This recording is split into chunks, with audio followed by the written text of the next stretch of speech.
How far would you go to chase your dreams? Is the journey worth the risk? Or perhaps, as Richard found, some dreams or treasures are best left untouched. In today's video, we are going to take a deep dive into the story of Richard 𝗏, a man whose passion for diving and the hunt for treasure and glory led him to the Mount Everest of scuba destinations, the great Andrea Doria, Shipwreck, and, ultimately, his final, fateful descent. But before we dive into Richard's journey, let's set the stage. The Andrea Doria wasn't just another ship, it was a marvel of Italian engineering, known for its elegance and grandeur. Launched on June 16, 1951, and named after a legendary Genoese admiral, it was more than a vessel. It was a floating palace, a beacon of post-war's Italy's finest. July 17, 1956, the Andrea Doria set sail on a journey from Genoa to New York City with 1,134 passengers and 572 crew members aboard. But only days later, disaster struck. The ship collided with the Swedish passenger liner Stockholm in heavy fog. The impact was catastrophic, tearing open the Andrea Doria's hull and dooming it to the ocean floor. In the span of hours, the ship went from an icon of beauty to a watery tomb, resting at a depth that would soon draw divers from around the world, many of whom would not return. Among them, years later, was Richard 𝗏.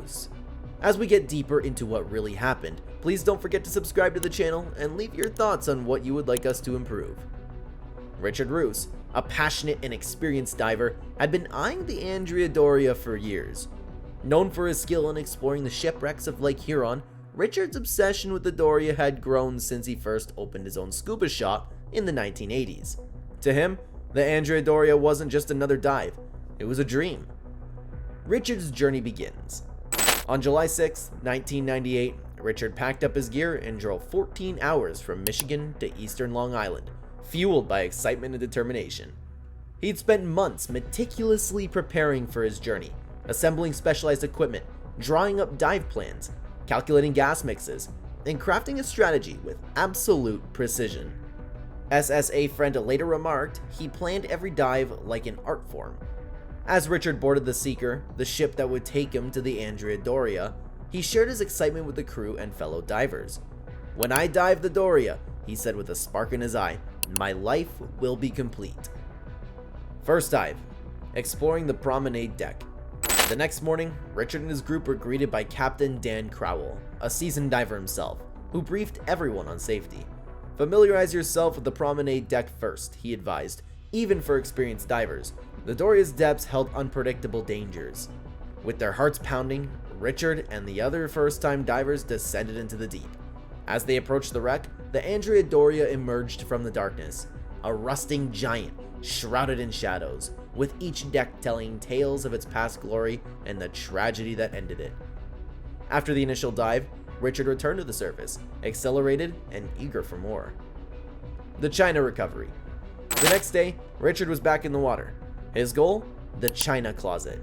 The Andrea Doria's first-class china, plates, saucers, and delicate cups, was a prized target for divers. The discovery of these remnants felt like a finding treasure, pieces of history lost in time. And for Richard, it wasn't just about the objects themselves. It was about the thrill of unearthing something precious, something that only a handful of people on Earth would ever see. Emerging with his find, he shared his excitement with Captain 𝗕𝗀𝗨, recounting each detail as if he were reliving the dive all over again. It was a rare moment of triumph, but with every dive, the risks grew higher. The final dive. On July 8, 1998, a warm summer day greeted Richard 𝗏 as he prepared for what would be his last dive into the Andrea Doria. He'd already explored parts of the wreck, recovered china, and marveled at the ship's eerie, magnificent remains. But Richard was hungry for more. Driven by the thought of something unique, something precious was waiting for him in those cold, dark waters. Richard's partner on this dive was Steve Berman, a trusted friend and skilled diver who understood the unique risks the Andrea Doria posed. Together, they suited up, their movements precise and practiced. Each breath they took was a reminder of the careful timing they'd need for their descent. At the depth of the wreck, 210 feet down, oxygen alone wasn't enough. They'd be using a mixed gas blend to account for the high pressure, dark water, and chilling temperatures. Any misstep here could be fatal. As Richard and Steve slipped beneath the surface, a familiar silence enveloped them. The only sounds now were their own steady breathing and the faint hum of the ocean's currents. Descending deeper, they watched the shadow of the Andrea Doria come into view, its grand structure looming like an ancient ruin, eerily intact in places and swallowed by the sea life in others. The ship was a graveyard, and they both knew it, but Richard couldn't resist its pull. Arriving at the promenade deck, they navigated through narrow passageways, sidestepping falling debris and drifting in near silence. It was a place where even the strongest diver felt a chill. The pressures of the water was unforgiving, the darkness almost intangible, and the cold numbing despite their protective suits. They were now over 200 feet deep, where disorientation could strike in seconds, and the margins for error were as thin as a knife's edge. Richard and Steve carefully maneuvered through the confined space, scanning the area for anything of interest. They separated briefly, each investigating a different area of the deck. For Richard, this was the moment he dreamed of, an isolated stretch of the legendary ship that few had explored, and where treasures could still be found in untouched corners. But then, something went wrong. It was a small mistake, a moment of disorientation. As he moved through the passageways, he unknowingly wedged himself between fallen tables or perhaps entered a narrow crevice too tight to maneuver easily.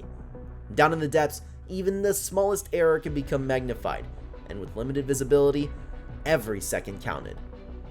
As time passed, Steve realized he hasn't seen Richard in several minutes. He signaled with his flashlight, hoping for a response, but it was met with only silence and darkness. Anxiety crept in as he scoured the area, retracing his steps, calling through his regulator, hoping Richard would appear from around a corner. But Richard was gone. Back on the Seeker, the crew grew concerned. Richard was past his planned time. Captain Crowell coordinated a search, alerting nearby vessels and the Coast Guard. Every diver on board prepared to re-enter the water, hoping they could find Richard before it was too late. Hours passed, each one growing heavier with the grim reality that had begun to settle in. Volunteer divers joined in, carefully navigating the wreck, scanning every corner, every passageway, hoping to find him alive. It was John Moyer and Gary Gentle, experienced divers, who finally spotted him. Deep within the promenade deck, at 210 feet, they discovered Richard's body. He was wedged tightly between two tables, likely caught in a moment of disorientation or fatigue. The ocean had claimed him. In the dark, cold depths of the Andrea Doria, Richard's journey had ended. Richard's story isn't one of loss. It's a reflection of the cost of adventure, of dreams pursued in the face of profound risk. He was a diver whose passion brought him to one of the most dangerous wrecks on the planet, a place where history and mystery intertwine. As we remember Richard Roos and his love for the depths, we're left with a question: how far would we go to chase our dreams? The Andrea Doria still rests beneath the waves, and for every diver who ventures there, Richard's story serves as a haunting reminder. Perhaps some journeys are worth every risk, or perhaps, as Richard found, some treasures are best left untouched. Thank you for watching. Dive safely, treasure the journey, and remember that every adventure comes with a price.